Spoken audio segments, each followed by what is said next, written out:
मुझे ये लगा कि कहीं ना कहीं गलती सुजीत से हुई और उन्होंने मीडिया के सामने भी स्वीकार किया कि ये मेरे से गलती हो। नहीं, मीडिया के सामने मुझे नहीं पता किस मीडिया के सामने स्वीकार किया, क्योंकि हमने ही खबर ब्रेक की थी। आज तक उनका कोई स्पष्टीकरण या कोई खेद या कोई माफ़ीनामा कभी ऐसा आया नहीं उसको लेके, क्योंकि जो व्यूवर्स हमारे हैं जो 97 लाख एक बहुत बड़ा अमाउंट होता है, जिन्होंने इस वीडियो को देखा था, उनकी जो हरकत थी उसको देखा था, तो उसके बाद उन्होंने कोई रिग्रेट नहीं किया। लेकिन हो सकता है कहीं और किया हो, आप जैसे आप बता रहे हैं। तो मैं जानना ये चाहता हूँ कि ये क्या था, उनको क्या लगता था कि महामंत्री को राजा होते हैं, क्या होते हैं? कुछ पूछा आपने उनसे क्या? सर्वेश जी, जब एक बात कोई आदमी सीधी बात करते ही यूँ कह दे कि मेरे से गलती हो गई, और देखो जैसा कि मैं पहले कह चुका हूँ, इंसान गलती का पुतला है। बहुत बड़े बड़े इंसान से भी कई बार गलती हो जाती है। सब दुर्भाग्यपूर्ण था और इसमें मैं समझता हूँ कि हमारे एसडीएम साहब की कोई गलती नहीं थी। वो तो कह रहे थे उस वीडियो में जब हमने शूट किया था, एसडीएम साहब को याद रखना, और खुद बहुत जल्दी भूल गए। मैं कह रहा हूँ ना, एक आदमी तैश में आकर के कोई दो शब्द बोल गया, और कहते हैं जो आदमी अपनी गलती को स्वीकार कर ले तो उसके बाद मेरे ख्याल में कुछ उस पर रहता नहीं है। उसने एक तैश में आके बात कह दी। मुझे पता लगा था संगठन की भी मीटिंग थी, सुरेश भट्ट जी ने मीटिंग ली थी, उसमें भी इस बात का मुद्दा उठा है कि ये क्या कर रहे हैं नेता और कार्यकर्ता हमारे, बीजेपी को कहाँ लेके जाए। क्योंकि वीडियो में साफ साफ दिख रहा है कि ना तो वो सीट बेल्ट लगाए हुए हैं, और भी कई चीज़ें थी जिसका हम नहीं चाहते कि चलो उसको तूल दिया जाए। लेकिन जब ये क्लियर हो गया था कि इसने सीट बेल्ट नहीं लगाई, बदतमीजी की है, तो कम से कम सीट बेल्ट का चालान तो उनको भर ही देना चाहिए था, क्योंकि पब्लिकली वो आगे थे। तो आप भी उनको एक हिदायत दे सकते थे, क्योंकि आप बीजेपी आपकी बड़ी डेकोरम वाली पार्टी मानी जाती है। तो उसमें अच्छा होता, बेहतर होता कि अगर वो एक चालान खुद से भर देते। चलिए ठीक है, आपने गलती मान ली, तो गलती ये भी मान लीजिए, देश दुनिया आपको देख रही है, आपने बेल्ट नहीं लगाया हुआ, आपने कानून तोड़ा है, तो चालान भरने में क्या हर्ज है? देखिए, इतनी बारीकी से तो मैं नहीं गया। और एक फ़ाइन भरते, वो कितना भी फ़ाइन हो सकता था सीट बेल्ट का, तो लोगों के सामने भी मिसाल हो सकती थी कि ठीक है, नेताजी को समझ आ गई है, उन्होंने फ़ाइन भी भरा है। चलिए, दूसरी बात ये थी, आप चूँकि काफ़ी दिन बाद मिले हैं तो कई इशू रहे हैं बड़े चर्चा में। पिछले दिनों आप नगर परिषद में गए, कर्मचारी रिटायर हुए थे, तो लोगों ने, विपक्षियों ने खास करके कहा कि एमएलए जो हैं लॉकडाउन सोशल डिस्टेंसिंग को तोड़ रहे हैं। तो क्या बहुत ज़रूरी था वहाँ जाना? ऐसा है सर्वेश जी, ना तो मैं वहाँ किसी पार्टी में गया था, ना मैं कोई उसमें हो गया था। मैं तो बाई दी वे निकल रहा था। मैं खुद शर्मसार होता था जब हमारे कोई रिश्तेदार आते थे, परिवार के लोग आते थे, कहते जी इससे गंदा शहर तो हमने देखा। इसमें कोई शक नहीं, इस पे हमने खूब एपिसोड बनाए थे और ये भी कहा था कि हरियाणा का सबसे गंदा शहर भी हाँसी हो सकता है। चीज़ें बिल्कुल यही थी। उसके बाद सुधार आया, वो वजह कोई भी रही हो, लेकिन अब कुछ का मैं वजह बताऊंगा आपको। आप वजह कोई भी नहीं रही हो, ये ना कहें। नहीं, मेरे ख्याल से तो ये थी कि प्रेम मलिक ने देखिए इनिशिएटिव किया था। आपके जहन में कोई और वजह हो सकती है? नहीं, प्रेम मलिक ने इनिशिएटिव किया था सिर्फ चुनाव लड़ने के लिए। चुनाव लड़े, 4 दिन इनिशिएटिव किया, उसके बाद चुनाव के बाद तो कभी नज़र नहीं आए। एज एसडीएम उन्होंने जो करके दिखाया है, मैं ही नहीं, आज पूरा शहर उनकी तारीफ कर रहा है। और मैं भी अपने आप को सौभाग्यशाली मानता हूँ कि मेरे हाथों से वो एसडीएम यहाँ मेरी सिफारिश से लगे और वो एक अच्छा काम कर रहे हैं। इससे जहाँ उनकी वाह हो रही है, तो थोड़ा 10-5% मेरे को भी शेयर मिल रहा है कि चलो हम भी इकट्ठे मिलकर काम कर रहे हैं। हमने एक अभियान चलाया पॉलीथीन चुगने का, वहाँ से हमने 2 बार, एक बार ऐसा किया। अभी हमने जितने भी पॉलीथीन के थोक के विक्रेता थे, लोग ये कह देते हैं, बीच में टोक रहा हूँ, लोग ये कह देते हैं भी अभियान चले तो पूरा चले। वो रेणुका बिश्नोई की तरह ना, वो 1 घंटा कस्सी चला के चली गई थी, उसके बाद में आई नहीं। तो वो पॉलीथीन का अपना अभियान चलाया। नो डाउट ये बहुत अच्छा है। शहर का जो ब्लॉकेज होती है अब बारिशों के दिनों में, पॉलीथीन का इसमें बहुत बड़ा योगदान होता है। दूसरी, पशु इसको खाते हैं और हमेशा ही इसका हजार्डस है। अगर ये आप बंद करवा पाते हैं, सख्ती के बगैर नहीं होगा, ये मुझे ऐसा लगता है कि नहीं होगा, लेकिन अगर करवा पाएंगे तो लोगों को वाकई फ़ायदा होगा। चाहे कोई भला माने चाहे कोई बुरा माने। मैं आपके माध्यम से भी सभी शहरवासियों को, सभी बाजारवासियों को, सभी दुकानदार भाइयों को हाथ जोड़ के निवेदन करता हूँ कि कृपया वो 15 तारीख तक अपना पॉलीथीन बेच लें, ख़त्म कर लें, सीज कर दें, कहीं भी दें। 15 तारीख के बाद कृपया पॉलीथीन ना बेचें और अपना सामान पॉलीथीन में डाल के ना दें। अगर देंगे तो वो खुद जिम्मेवार होंगे। वो किसी भी किस्म की कोई शिकायत लेके मेरे पास नहीं आएंगे, उनका डेफिनेटली चालान होगा। ये मैं आपको बता देना। जो 1 मिनट, जहाँ तक आपने कहा ये अभियान शुरू हो और फिर ख़त्म हो जाए, मैं आपसे वायदा करता हूँ और आपके माध्यम से जनता को भी संदेश देना चाहता हूँ कि हम इस शहर को साफ सुथरा बनाना चाहते हैं। इससे किसी को तकलीफ हो तो भले ही हो। नमस्कार, एक मिनट पोस्ट में आपका स्वागत है। मैं हूं सर्वेश कुपरा। इस वक्त मेरे साथ हैं हाँसी के विधायक विनोद भ्याना, बीजेपी के वरिष्ठ नेता भी हैं। इनसे बातचीत करेंगे। दरअसल आप लोगों ने काफ़ी बार हमें कहा था कि विनोद भ्याना का इंटरव्यू कीजिए, विधायक साहब से मिलिए, उनसे बातें जानिए। आपके सवाल थे, तमाम सवाल हमारे साथ हैं और इन दिनों ये काफ़ी सुर्खियों में भी रहते हैं। मामला चाहे एसडीएम और महामंत्री के समझौता कराने का हो, या फिर नगर परिषद में लॉकडाउन को लेके जो विवाद हुआ था टूटने का उसका हो, या फिर और दूसरी चीज़ों के लेके, सभी सवाल हैं। विकास की बात भी करेंगे, बजट की बात भी करेंगे, लॉकडाउन की भी करेंगे, सभी बातें करेंगे सिलसिलेवार तरीके से। बैनर साहब, एक मत पोस्ट में स्वागत है आपका, बहुत दिन बाद मिल रहे हो। धन्यवाद। मैं आपके माध्यम से आपके सभी दर्शकों का भी स्वागत करता हूं और सबको नमस्कार कहता हूं। बीजेपी के महामंत्री आंसी आते हैं, एसडीएम साहब से उलझ पड़ते हैं और वायरल हो जाता है वीडियो। हमने ब्रेक की थी खबर और शायद अभी तक हमारे फेसबुक पेज पर 97 लाख लोग उसको देख चुके हैं, बहुत वायरल हुआ है। तो ये क्या कल्चर है? आपने सोचा था पार्टी में अब ऐसे ऐसी चीज़ें होंगी कि एक नेता आके कहते हैं कि महामंत्री गाड़ी रुकवाएंगे एसडीएम से? आप गाड़ी जिला 10 जिला महामंत्री को रोकोगे? आप गाड़ी जिला महामंत्री को रोकोगे? जिला महामंत्री को रोकोगे? आप धमकी क्यों दे रहे हो? आप गाड़ी रोकोगे? आप गाड़ी रोकोगे? आपको नहीं पता? आपको पता नहीं कि सरकार ने क्या वो आदेश दिया है? पैदल चलेंगे आप, पैदल चलेंगे आप। नहीं, आप पूरे शहर में घूम रहे हो। आप गाड़ी पार्किंग खड़ी करिए, बस आपको मैं इतना ही कह रहा हूँ। चलिए आप अपना नाम बता दीजिए। कोई बात नहीं, कोई बात नहीं, याद रखना, कोई बात नहीं, याद रखना। तो ये फिल्मों में तो लोग देखते थे, इस तरह हकीकत में भी देखने लग गए और फिर आपने उनका समझौता भी करा दिया, बहुत जल्दी समझौता करा दिया। क्या वजह? ऐसा है, इंसान गलती का पुतला है और इंसान से जाने अनजाने कई बार गलती हो जाया करती है। और जो ही ये बात मेरे संज्ञान में आई तो मैंने उसी समय एसडीएम साहब से बात की और मैंने सुजीत से भी बात की। मैं बाई दी वे रोहतक था और रोहतक से आते ही मैंने एसडीएम साहब से बुला के पूछा अभी क्या बात क्या थी। तो उसमें मुझे ये लगा कि कहीं ना कहीं गलती सुजीत से हुई है। तो मैंने सुजीत को फ़ोन किया तो सुजीत ने उसी समय बिना 1 सेकंड की देरी किए कि बोले जी मेरे मुंह से गलत शब्द निकल गए और मैं इसके लिए खुद सॉरी फील करता हूँ।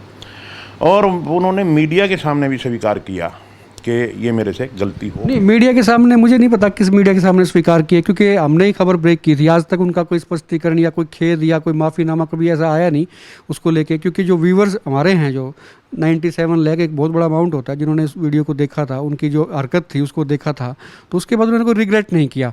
लेकिन हो सकता है कहीं और किया हो, आप जैसे आप बता रहे हैं। तो मैं जानना ये चाहता हूँ कि ये क्या था, उनको क्या लगता था कि महामंत्री को राजा होते हैं, क्या होते हैं? कुछ पूछा आपने उनसे क्या? सर्वेश जी, जब एक बात कोई आदमी सीधी बात करते ही यूँ कह दे कि मेरे से गलती हो गई, और देखो जैसा कि मैं पहले कह चुका हूँ, इंसान गलती का पुतला है। बहुत बड़े बड़े इंसान से भी कई बार गलती हो जाती है। ये सब दुर्भाग्यपूर्ण था और इसमें मैं समझता हूँ कि हमारे एसडीएम साहब की कोई गलती नहीं थी। और वो तैश में आकर के हमारे महामंत्री महोदय वो 2 शब्द बोल गए फालतू में और उसकी उन्होंने सॉरी फील की, पब्लिकली की, मेरे सामने की, एसडीएम साहब के सामने की। और जब मैंने उनको बुलाया तो उन्होंने मेरे को वीडियो दिखाई कि देखो जी मैं मीडिया के सामने भी ये स्वीकार कर चुका हूँ और मैंने मीडिया को कहा है कि ठीक होते ही सब कुछ मैं एसडीएम साहब के पास बैठूंगा। और वो मेरा धन्यवाद भी करके गए कि शायद ये लंबा टाइम निकल जाता, आपने जल्दी बुला लिया और हमारा पैचअप हो गया। तो वो तो कह रहे थे उस वीडियो में जब हमने शूट किया था, एसडीएम साहब को याद रखना और खुद बहुत जल्दी भूल गए।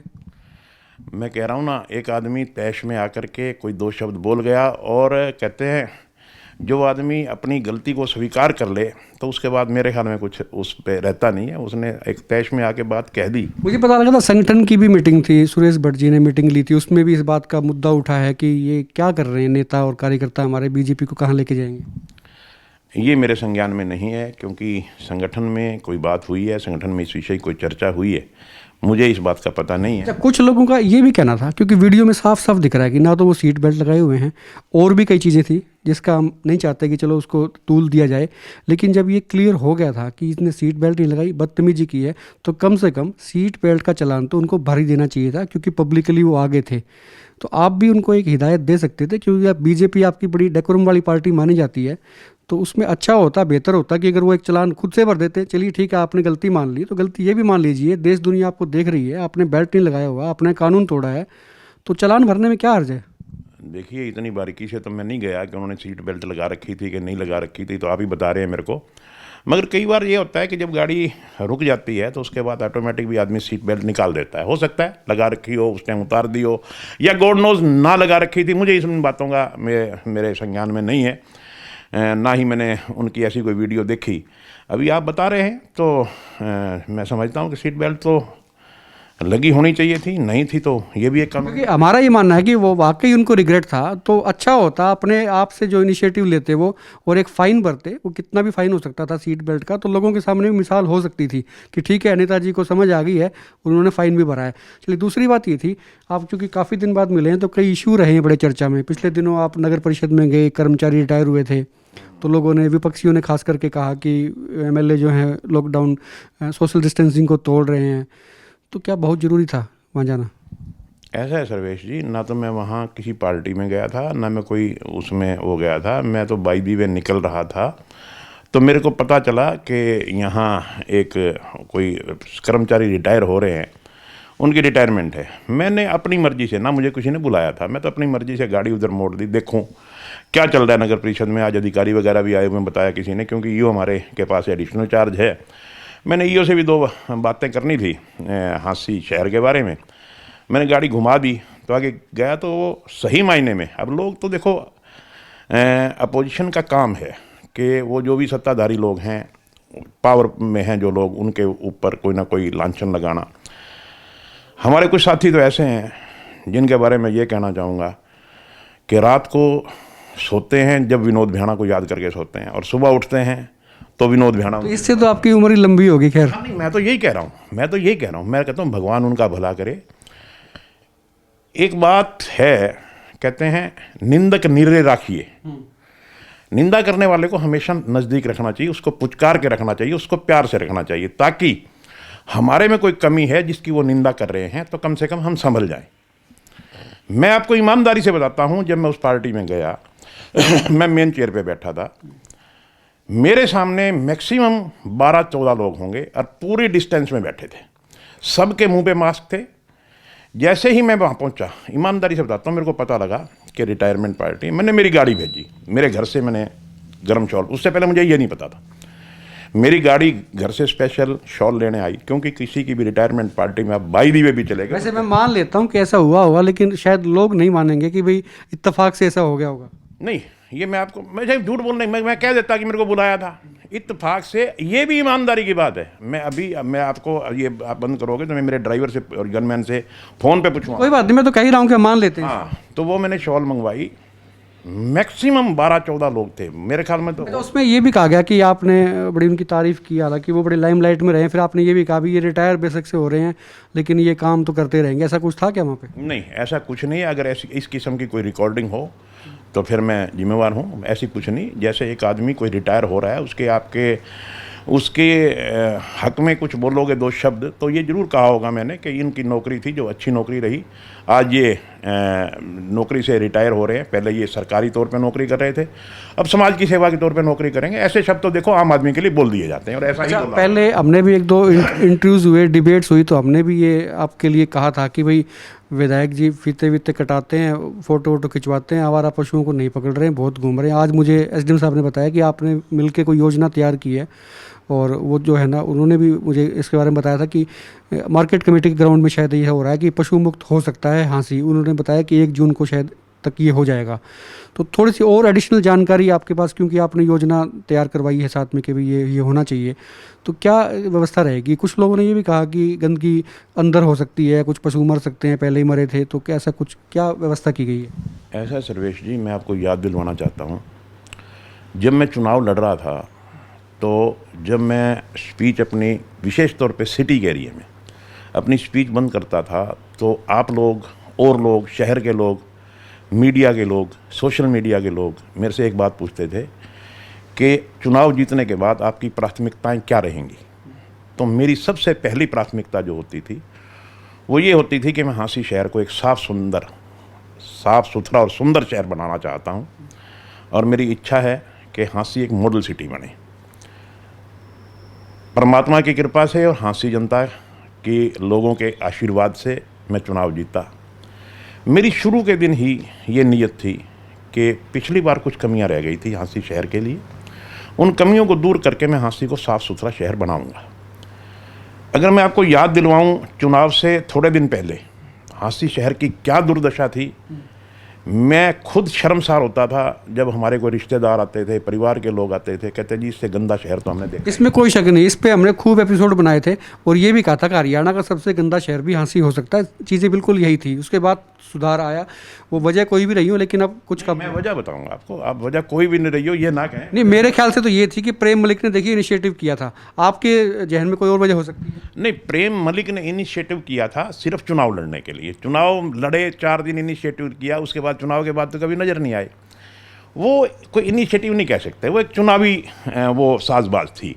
चलो हो सकता है उससे ही हमें कुछ नसीहत मिली हो, मगर मेरी एक बात हमेशा होती थी कि मैं इस शहर को साफ़ सुथरा बनाऊंगा। आप ईमानदारी से कभी एसडीएम साहब से पूछिएगा, जब एसडीएम साहब का हम ट्रांसफ़र करवा के यहाँ लाए, एसडीएम साहब ने भी मेरे से ये पूछा, सर आपकी प्राथमिकता मेरे लिए जो भी है वो बताइए। नहीं, बिल्कुल। आज भी उन्होंने कहा, आज ही हमारी उनसे बात हुई है, उन्होंने यही कहा जो आप कह रहे हैं एग्जैक्टली, कि विनोद बैनर्जी से मेरी बात हुई है मेरे साहब से, तो उन्होंने कहा कि मेरी पहली प्राथमिकता सफाई की है, और दूसरा ये आवारा पशुओं वाला जो जिसके बारे में हम चर्चा कर रहे हैं, ये वो खुद कह रहे हैं। मेरी एसडीएम साहब जो आपको उन्होंने बताया, और वही बात अब मेरी और आपकी और एसडीएम साहब की कोई बात तो नहीं, आप भी उनसे भी पूछ के आए, मैं भी वही बात बता रहा हूँ। मैंने उनको कहा मेरी प्राथमिकता ये है कि हाँसी एक साफ़ सुथरा, सुंदर और मॉडल सिटी होना चाहिए, और इसके लिए आप जो भी योजना बनाएं, योजना आप बनाओगे उसका कार्य रूप देना मेरा काम, चाहे मुझे पब्लिक में जाना पड़े, चाहे मुझे जनता से चंदा मांगना पड़े, चाहे मुझे सरकार से एड लेनी पड़े। हमने सबसे पहले हमारे यहाँ टिप्पर खरीदे पड़े थे, मैंने ये नहीं कह रहा कि मैंने खरीदे वो या मेरे टाइम में खरीदे पड़े थे, मगर यूज़लेस थे। सबसे पहले हमने वो टिप्पर काम चलवाए। इतना कचरा, इतने डंप, ये गंदगी के डंपिंग थी यहाँ, हर मोड़ पे इतना गंद होता था। आज आप जाएं, हर वार्ड में, हर गली में हमारा ये टिप्पर जाता है, वो अपनी एक सुरीली सी आवाज़ लगाता है, सारी महिलाएं, हमारे बच्चे सारे बाहर आ जाते हैं अपना कूड़ा करकट लेके। उससे एक ये फ़र्क पड़ा कि जो हमारे डंपिंग स्टेशन थे वो सारे ख़त्म हो गए। सबसे पहले वो किया हमने। उसके बाद हमने ये देखा कि ये गंदगी का कारण क्या चीज़ है जो शहर में सबसे ज़्यादा गंदगी फैलाते हैं। नंबर 1 हमने देखा, एसडीएम साहब और मैंने बैठ के बात की कि पॉलीथीन से अगर हम मुक्ति दिला देते हैं शहर को, तो निश्चित रूप से हमें बहुत बड़ी कामयाबी मिलेगी सफाई के मामले में। और दूसरा इशू था हमारा आवारा पशुओं का। अब देखिए, आवारा पशु भी एक गंदगी फैलाने में कोई कसर नहीं छोड़ते, और विशेष तौर पे आवारा पशु जहाँ गंदगी का फैलाने का काम भी करते हैं, वहाँ मैं समझता हूँ कि एक्सीडेंट का भी कारण बनते हैं। जगह जगह आप देखें गायें घूम रही हैं, बेचारियों को कोई खाने को मिलना नहीं, कुछ और नहीं। हमारे सांड पता नहीं कहाँ कहाँ झुंडों के झुंड एकदम आपस में टकराते हैं आके, बड़ा अजीब सा लगता है। तो एसडीएम साहब से मेरी बात हुई, तो इसके लिए मैं कहा जी कोई योजना बनाएं। एसडीएम साहब की देखो, मैं आपके माध्यम से तारीफ़ भी करना चाहूँगा कि जितना हम सोच के किसी ने मेरे को बताया था कि एसडीएम बहुत बढ़िया है, पहले यहाँ वीडियो भी रह के गए हैं, मेरी वाकफियत तो तब से थी इनकी जब ये वीडियो थे, मगर एज वीडियो मैंने नहीं देखा था इनको कभी इतनी मेहनत करते हुए। और वीडियो अपने आज के दिन तो वाकई वो ग्राउंड पे ज़्यादा रहते हैं, ऑफिस में कम होते हैं, और बराबर लोगों के बीच में। एज वीडियो वो अपनी वर्किंग शायद इतनी ना दिखा पाए हों। एज एसडीएम उन्होंने जो करके दिखाया है, मैं ही नहीं, आज पूरा शहर उनकी तारीफ़ कर रहा है। और मैं भी अपने आप को सौभाग्यशाली मानता हूं कि मेरे हाथों से वो एसडीएम यहाँ मेरी सिफारिश से लगे और वो एक अच्छा काम कर रहे हैं। इससे जहाँ उनकी वाह हो रही है, तो थोड़ा 10-5% मेरे को भी शेयर मिल रहा है कि चलो हम भी इकट्ठे मिलकर काम कर रहे हैं। तो हमने एक अभियान चलाया पॉलीथीन चुगने का, वहाँ से हमने 2 बार, एक बार ऐसा किया। अभी हमने जितने भी पॉलीथीन के थोक के विक्रेता थे, लोग ये कह देते हैं, बीच में टोक रहा हूँ, लोग ये कह देते हैं भी अभियान चले तो पूरा चले। वो रेणुका बिश्नोई की तरह ना, वो 1 घंटा कस्सी चला के चली गई थी, उसके बाद में आई नहीं। तो वो पॉलीथीन का बिना अभियान चलाया, नो डाउट ये बहुत अच्छा है। शहर का जो ब्लॉकेज होती है अब बारिशों के दिनों में, पॉलीथीन का इसमें बहुत बड़ा योगदान होता है। दूसरी, पशु इसको खाते हैं और हमेशा ही इसका हजार्डस है। अगर ये आप बंद करवा पाते हैं, सख्ती के बगैर नहीं होगा, ये मुझे ऐसा लगता है कि नहीं होगा, लेकिन अगर करवा पाएंगे तो लोगों को वाकई फ़ायदा होगा। मैं आपको ये बताना चाहता हूँ कि रेणुका बिश्नोई जी एमएलए जरूर बन गई, मगर वो 5 साल तक उन्होंने शहर की सुध नहीं ली। वो तो बाद में जब लास्ट में 6 महीने चुनाव के रह गए, एक बार ड्रामा सा करने आई शहर में, उससे पहले तो शहर का बहुत बुरा हाल हो चुका था। और इसके लिए मैं सीधा रेणुका बिश्नोई को ही जिम्मेवार मानता हूँ, क्योंकि उसने शहर की सुध ली नहीं। अगर शहर की सुध लेने वाला ये जो हमारे हल्के के लोग हैं, एमएलए को चुनते किस लिए चुनते? किसी भी कोई तकलीफ़ हो, कोई शहर की कोई समस्या है, उसका समस्या का समाधान करे। शहर में रहे, लोगों से मिले, लोगों की बात सुने। मगर मैं अभी इसके बारे में ज़्यादा लंबा नहीं कहना चाहूँगा। चलो वो आई, उनका समय था, 5 साल बिता के चली गई, उसका खमियाजा हमारे पूरे शहर ने भुगता। उसमें मेरे कहने का मतलब तो ये था कि भी उसकी तरह हम शोशेबाजी ना जाएं, ये मतलब आखिर तक पहुंचे। मैं उसी बात पे आ रहा हूँ। एसडीएम साहब ने सभी होलसेल के जितने भी पॉलीथीन विक्रेता हैं सबको बुलाया, सबको 7 तारीख का टाइम दे दिया, 7 दिन का, कि 7 तारीख तक अपने अपने पॉलीथीन हटा लो, नहीं तो उसके बाद आपको हम चालान करेंगे, आपको सजा देंगे। ये सारे विक्रेता मेरे पास आए, तो एसडीएम साहब, मैं और ये सारे पॉलीथीन विक्रेता, हमने इन्हें मीटिंग की। मैं कहा भैया देखो, ये बात तो हम किसी कीमत पे भी बर्दाश्त नहीं करेंगे कि पॉलीथीन शहर में यूज़ हो। आप क्या चाहते हो बताओ। बोले जी हमारे पास तो स्टॉक है, ये स्टॉक तो ख़त्म होने दो। इन्होंने हमारे से 15 दिन का टाइम मांगा। मैंने कहा चलो, मैंने एसडीएम साहब से कहा कोई बात नहीं, 15 दिन का टाइम दे देते हैं इनको, जहाँ इतने ज़िंदगी हो गई, चलते चलते हफ्ता और चल जाएगा। अब 15 तारीख तक की इनकी लास्ट वार्निंग है। 15 तारीख के बाद चाहे कोई भला मानने चाहे कोई बुरा मानने, मैं आपके माध्यम से भी सभी शहरवासियों को, सभी बाज़ारवासियों को, सभी दुकानदार भाइयों को हाथ जोड़ के निवेदन करता हूँ कि कृपया वो 15 तारीख तक अपना पॉलीथीन बेच लें, ख़त्म कर लें, सीज कर दें, कहीं भी दें। 15 तारीख के बाद कृपया पॉलीथीन ना बेचें और अपना सामान पॉलीथीन में डाल के ना दें। अगर देंगे तो वो खुद जिम्मेवार होंगे, वो किसी भी किस्म की कोई शिकायत लेके मेरे पास नहीं आएंगे, उनका डेफिनेटली चालान होगा। ये मैं आपको बता देना। दूसरा जो एक मिनट, जहाँ तक आपने कहा ये अभियान शुरू हो और फिर ख़त्म हो जाए, मैं आपसे वायदा करता हूँ और आपके माध्यम से जनता को भी संदेश देना चाहता हूँ कि हम इस शहर को साफ़ सुथरा बनाना चाहते हैं। इससे किसी को तकलीफ़ हो तो भले ही हो, मगर हम इस बात पे अडिग रहेंगे। जब तक मैं विधायक रहूँगा, मैं इस बात पे अडिग रहूँगा कि ये शहर साफ़ सुथरा हो और उसमें जो भी हम कर सकते हैं हम हर तरह का सहयोग। इसमें कोई शक नहीं, अगर एटीट्यूड यही रहा जो आप बता रहे हैं तो वाकई जो मेजोरिटी ऑफ पीपल्स हैं वो खुश होंगे, क्योंकि उनके लिए फ़ायदेमंद चीज़ होगी। और दूसरा मैं कह रहा था कि ये जो कहा जा रहा है, जैसे आपने बताया कि आवारा पशु जो है पुरानी मार्केट कमेटी का जो ग्राउंड है उसमें आपने व्यवस्था की है, तो आपको लगता है फुल प्रूफ हो गया है, कोई अड़चने नहीं आएंगी? देखिए, ये आज से साल 1.5 साल पहले भी यहाँ पशु आवारा रखे गए थे। जिस दिन हमने ये फैसला किया उसी दिन ज़्यादा नहीं तो 20 एक जो आस पड़ोस के घर वाले हैं, जो रहने वाले हैं वहाँ के, जो रेजिडेंशियल इलाका है, वो लोग मेरे पास आए। बोले जी यहाँ तो आज से 1.5 साल पहले रखे गए थे, पशु मर गए थे, बीमारी फैल गई थी, बदबू आती थी, हमारा रहना मुश्किल हो गया था। मैंने उनकी एक एक बात को बड़े प्यार से सुना। मैंने कहा कोई बात नहीं, आपकी बात एक एक मैंने नोट कर ली। आपकी हर समस्या का समाधान करना मेरी ड्यूटी है, क्योंकि आपका नुमाइंदा मैं हूँ, आपने मुझे चुन के भेज रखा है। मैंने अगले दिन ही, क्योंकि हमारा पहले प्रोग्राम ये था कि हम 2 दिन में सारे पशु पकड़ने शुरू कर देंगे, मैंने अगले दिन ही एसडीएम साहब के साथ मीटिंग की, रेस्ट हाउस में बैठ के बुलाया, सारी संस्थाओं को बुलाया, सामाजिक संस्थाओं को, धार्मिक संस्थाओं को, लगभग 30 संस्था वहाँ उस दिन आई। सबके आगे हमने अपना बात रखी और सबसे सहयोग मांगा। मैंने सबसे ये कहा कि विधायक और एसडीएम अकेले 2 व्यक्ति शहर का सुधार नहीं कर सकते। इस शहर का सुधार करने के लिए शहर की जनता का साथ जरूरी है। और जो आज ये सामाजिक संस्थाएं बैठी हैं, जो धार्मिक संस्थाएं बैठी हैं, इस शहर की प्रमुख संस्थाएं हैं। आपका सहयोग मांगता हूं मैं इस शहर को साफ़ सुथरा बनाने के लिए, और इसके लिए हमने मार्केट कमेटी की जगह चुनी है। आप अपना वाला सुझाव दीजिए, मैंने भी सुझाव दिए और लोगों ने भी सुझाव दिए। जो हमने ये सोचा था कि 2-3 दिन में पशु पकड़ने शुरू कर देंगे, उसमें हमने थोड़ा चेंज किया। हम मौके पे गए, जगह वाकई बहुत डूंगी थी, पानी भर जाता था, पशु मरते वहाँ, इसमें कोई दो राय नहीं। हमने देखा सबसे पहले इसमें भर्ती करवाने की ज़रूरत है, इसको पक्का करवाने की ज़रूरत है, इसमें प्रॉपर जगह बनाने की ज़रूरत है। इसमें ऐसे पशु जो लड़ते हैं, भिड़ते हैं, मजबूत पशु हैं, उनको अलग रखने की ज़रूरत है, कमज़ोर पशुओं को अलग रखने की ज़रूरत है। इसके लिए हमें पैसा भी चाहिए, हमें समय भी चाहिए। तो उस दिन मैं समझता हूँ कि करीब उस दिन मैंने भी, वैसे कहना नहीं चाहिए, 51,000 रुपये मैंने ही शुरुआत करी 51,000 रुपये दे के, और देखते देखते ही हमारे पास 3-4 लाख रुपए आ गए, जो संस्थाओं ने अपने आप, बिना किसी दबाव के, बिना किसी प्रेशर के अपने आप दिए। तो हमने काम शुरू कर दिया। अब आप देखिए जाके मिट्टी की भर्ती हो रही है। इसीलिए हमने 15 दिन डिले, 20 दिन डिले इसीलिए किया कि पहले इसको ऐसी जगह तैयार करेंगे ताकि पशु आराम से वहाँ रह सकें, किसी किस्म की कोई पशुओं को दिक्कत ना हो, पशु मरे ना। हमने एक यहाँ वो गौ सेवा करने वाले हैं, उन्होंने इस बात का बीड़ा उठाया है। योगीनाथ गौ सेवा ट्रस्ट है, उन्होंने बीड़ा उठाया है।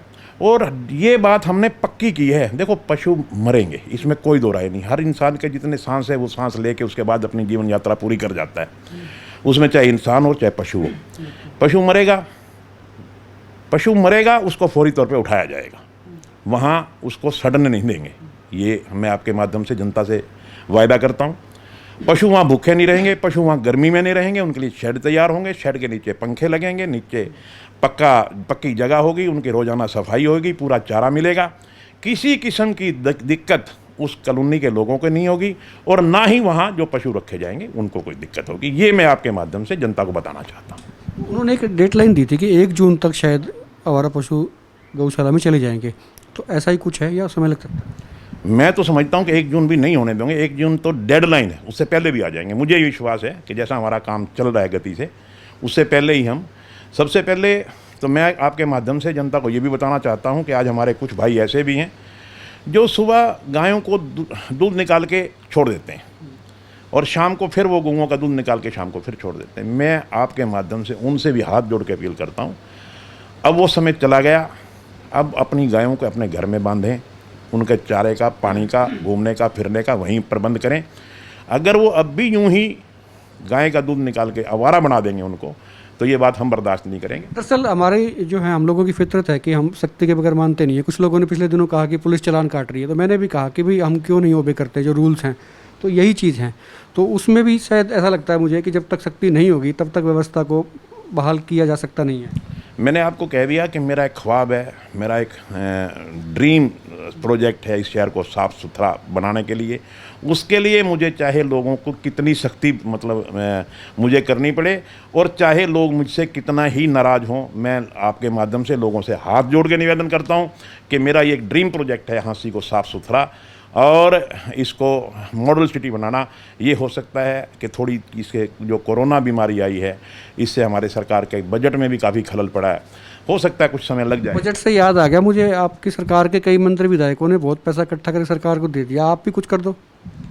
ऐसा है सर्वेश जी, सरकार हमारी, हम सरकार के यहाँ से चुने हुए नुमाइंदे हैं और हमारी ड्यूटी भी बनती है। जब सरकार इस टाइम संकट की घड़ी में, पूरा देश ही नहीं पूरा संसार है और आज अर्थव्यवस्था पूरे संसार की गड़बड़ा गई है, तो हमने भी कोशिश की। कोशिश क्या की, लोगों के मन में अपने आप ही आ रहा है। एक बार मेरे पास 2-4 सरपंच आ गए, वो बोले जी हम ईमानदारी से, मैंने नहीं मांगे, बोले जी हम भी इसमें कोविड-19 में, क्योंकि आज मुख्यमंत्री जी ने अपील कर रखी है कि आप कुछ सहयोग करें, तो उन्होंने ये नंबर भी दे रखा है, तो बोला जी हम कहाँ वो करते फिरेंगे, हम आपको ही चेक दे देते हैं। सबसे पहली शुरुआत करी हमारे हाँसी के दुकानदार भाइयों ने, जैसे महेश बांगा है, ये मेरे को 21,000 रुपये का चेक दे गए। इसी तरह एक हमारे रमेश हैं, उन्होंने मुझे 21,000 का चेक दिया। सुरेंद्र बांगा जी, ये 3-4-5 लोग आए, अपने आप चेक दे गए बिना मांगे। उसके बाद एक दिन मेरे पास वीडियो का फ़ोन आया, बोले सर एक ना हमारी पंचायत है ढाणा कलां की, वो 11 लाख रुपए का चेक देना चाह रहे हैं। अच्छा, पंचायत के पास में इतना पैसा रहता है सरप्लस? पंचायत के पास सर्वेश जी जिनकी ज़मीन एक्वायर हुई होती है और उनकी एफडी बन जाती है। ठीक ठीक, उनकी एफडीज हैं वो ज़मीन के पास, वो तो उनकी ज़मीन एक्वायर हुई थी ढाणा कलां की पंचायत की, तो उनके पास 1 करोड़ कुछ लाख रुपए पड़े हैं बैंक में, एफडी है उनके पास। इसी तरह एक बार सब्जी मंडी के लोगों ने मुझे बुलाया, एसडीएम साहब को और मेरे को, वहाँ 5 लाख रुपए, 5,01,000 रुपये का चेक एक दिया, 21,000 का एक दिया, 5,22,000 रुपये इन्होंने दी। सेम डे उनका 11 लाख रुपये का चेक आ गया। जिस दिन मैं 11 लाख रुपए का चेक लेने गया, वहाँ 2-4 सरपंच थे, मैंने वैसे ही कह दिया, मैं कहा यार ये पंचायत वाले दे रहे हैं, तुम भी करो कुछ, जितना जिसका जुगाड़ है। वैसे रूटीन में हंसते हंसते कह दिया। अगले दिन ही 20-22 सरपंच, कुल मिला के आपने पैसा सरकार के लिए इकट्ठा किया। बताना चाहता हूँ, मेरे पास आज मैं अभी फिगर देख रहा था, 52 लाख और शायद 59,000। ये बड़ा अमाउंट हो सकता है, 52 लाख एक अमाउंट बड़ा हो सकता है, हाँसी की तरफ से अगर जाता है। हाँ, जो मेरे पास चेक आ चुके 52,59,000 रुपये के। जैसे सब्जी मंडी के लोगों ने 5,01,000 रुपया दिया, 21,000 रुपये अलग से दिए, धर्मपाल जी ने 11 लाख रुपये सेम डे ढाणा कलां की पंचायत ने दिए। तो वहीं जैसे कि मैं आपको बता रहा था, 2-4 सरपंच बैठे थे, मैं उनसे कहा, अगले दिन ही गढ़ी की पंचायत ने, मेरे पास ये 20 सरपंच इकट्ठे हो गया है जिसमें गढ़ी के सरपंच भी थे, तो मैंने वो बोले जी हम भी कुछ देना चाहते हैं। मेरे दिमाग में नहीं थी, ईमानदारी की बात है, मैं ये 20 आदमी हैं तो कम से कम 2-4 लाख रुपए तो दे जाएंगे, कोई 21,000 दे जाएगा, कोई 11,000 दे जाएगा। तो मैंने कहा बताओ भाई क्या देना चाहते हो। गड्डी का सरपंच एकदम खड़ा हो गया, बोला जी मेरी तरफ से 21 लाख रुपए।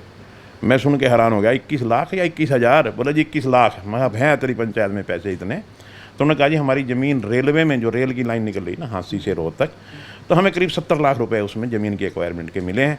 तो उसमें से 21 लाख रुपए मैं इसमें कोरोना फंड्स में, रिलीफ फंड में देना चाहता हूँ। मैं आपके माध्यम से, जहाँ मैं सभी पंचायतों का धन्यवाद करता हूँ, वहाँ मैं विशेष तौर पर ग्राम पंचायत गड्डी का धन्यवाद करता हूँ, जिन्होंने 21 लाख रुपए की भारी अमाउंट मुख्यमंत्री राहत कोष में, कोरोना राहत कोष में देना की घोषणा की, और वो 21 लाख रुपए का चेक मेरे को दे गए। और वो 21 लाख रुपए का चेक और बाकी सारे चेक लेकर के कल मैं मुख्यमंत्री जी के पास जाऊंगा। तो मैं बहुत ही आभारी हूं जिन्होंने, इन लोगों ने मेरी पीठ थपथपाई, मेरा हौसला बढ़ाया, और उसी हौसले के साथ मैं कल मुख्यमंत्री जी से मिलूंगा। तो ये थे विनोद बैना, और इनका कहना है कि इनका ड्रीम प्रोजेक्ट है, क्योंकि ये पहले भी विधायक रहे हैं, CPs रहे हैं जिस वक्त हुड्डा सरकार थी, और दूसरी बार विधायक बने हैं। तो पिछली जो कमियां रह गई थी उनको चाहते हैं कि दुरुस्त किया जाए, ठीक किया जाए, और शहर को साफ़ सुथरा सुंदर शहर बनाया जाए। ये इनका ड्रीम प्रोजेक्ट है। उनको लगता है कि जैसे ही लॉकडाउन ख़त्म होगा तो अपने ड्रीम को सिरे चढ़ाएंगे, पूरा करेंगे। आप देखते रहिए एकमत पोस्ट।